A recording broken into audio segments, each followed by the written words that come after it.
Support for Up to Date is provided by Geisinger, providing world-class care for our community, here where it matters. Hello and welcome to Up to Date from WVIA News. I'm Sarah Scinto, here to keep you caught up on all the news you should know about. We're looking at what's actually in the state budget today, and we'll hear from the defense attorney representing the trucker charged with killing a state trooper in a Schuylkill County crash. It's Tuesday, July 14th. Let's get you up to date.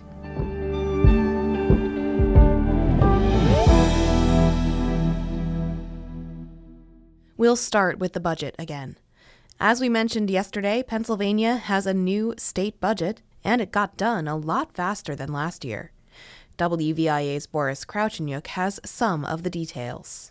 Governor Josh Shapiro portrays the state's new budget as another example of Republicans and Democrats teaming up to get stuff done. There is a lot in this budget that we can all be proud of. There's also a lot of stuff the governor wanted still undone. Shapiro and state legislators from both parties celebrated passage Sunday of a $50.8 million spending plan only 12 days late compared to the 5 months last year. Some celebrated because the budget was far smaller than what Shapiro wanted.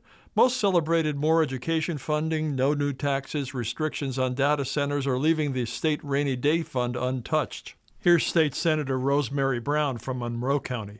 On the floor yesterday, I thought one of the most realistic comments that was made was, you don't always get what you want, but you very often get what you need, or at least somewhat of what you need. Shapiro's stuff done list included hundreds of millions of dollars more for inadequately funded public schools and higher and technical school education.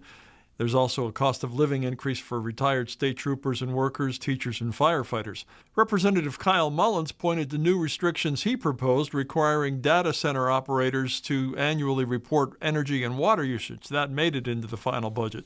It is the first law of what I hope will be many if the Senate chooses to pass the litany of bills that we've sent them to rein in data centers. I'm Boris Kraucheniuk, WVIA News. Thanks, Boris. Find the full story at WVIA.org. Now we have an update on the crash that killed a Pennsylvania state trooper.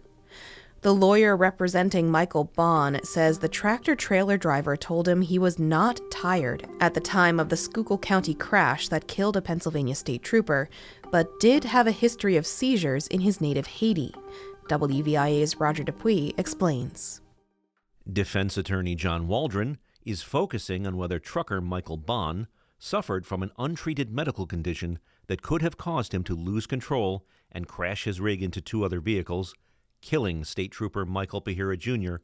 earlier this month on Interstate 81. When I met him in Schuylkill County Prison, he said that he did have seizures in the past when he was in Haiti. Bond, a Haitian national living in Brockton, Massachusetts, faces homicide by vehicle and other charges in connection with the crash. Bond unsuccessfully sought asylum and had been ordered to leave the U.S., but he was legally granted a commercial driver's license in Massachusetts about 3 months before being ordered to leave. Either way, his lawyer says that's not relevant to the crash. Immigration status, legal, illegal, asylum, had nothing to do with the cause of the accident. Waldron said he asked Bond if he was tired at the time of the crash. Bond told him he was not.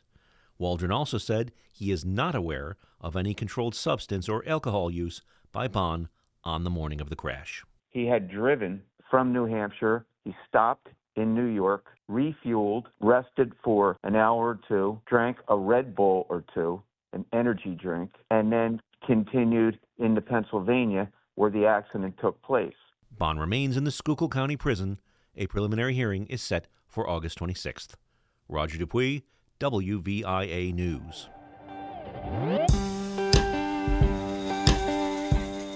Thanks, Roger. Stay with us. There's more up to date after this break.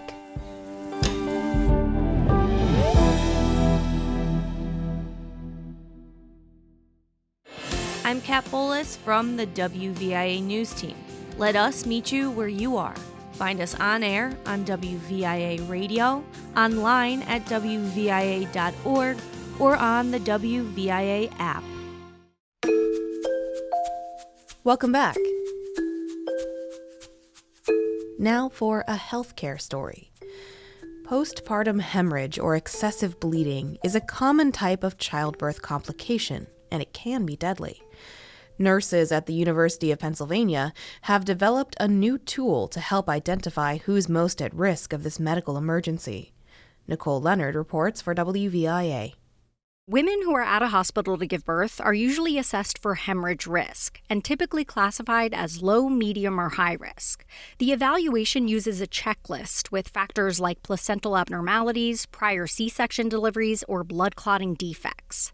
But obstetrics registered nurse Stephanie Modry says these assessments often miss the mark and label too many women as low risk who then go on to experience hemorrhage. In those cases, medical teams can be unprepared for the emergency, which delays their response. In pregnancy, in any type of blood loss, minutes really, really matter. The software she's developed, called VasoWatch, tracks a woman's heart rate during contractions to screen for irregularities, an early red flag for hemorrhage. Modry hopes this can lead to more prediction accuracy and early intervention. Really trying to make the case that we need to bring in some technology to help our mothers be safer and using their own biometric data, not just a checklist based upon what happened in a prior pregnancy and one of 40 other possible risk factors in there. We needed to be more personalized. Modry and her team are soon planning to launch a clinical trial and hope to bring the software to market by 2028. That was Nicole Leonard reporting. One last thing for you today. Let's take a look back at This Week in History with WVIA's Julie Sidoni. This Week in History, a brief look at some of the biggest happenings here at home and around the world, July 13th through the 19th. In 1832, it's the week the Stroudsburg Library Company is formed by 20 citizens who like Benjamin Franklin's community education model. Today, it's the Eastern Monroe Public Library. 1897, a huge fire destroys nearly an entire block of Hawley in Wayne County. It's one of two fires that lead to the organization of the Hawley Fire Department. It's the week in 1976 that 14-year-old Romanian gymnast Nadia Comaneci becomes the first to score a perfect 10 in Olympic history. And in 1985 this week, Live Aid kicks off at Wembley Stadium in London. It's the first in a series of worldwide concerts organized together to raise money for famine-stricken Africa. That's This Week in History. I'm Julie Sidoni, WVIA News.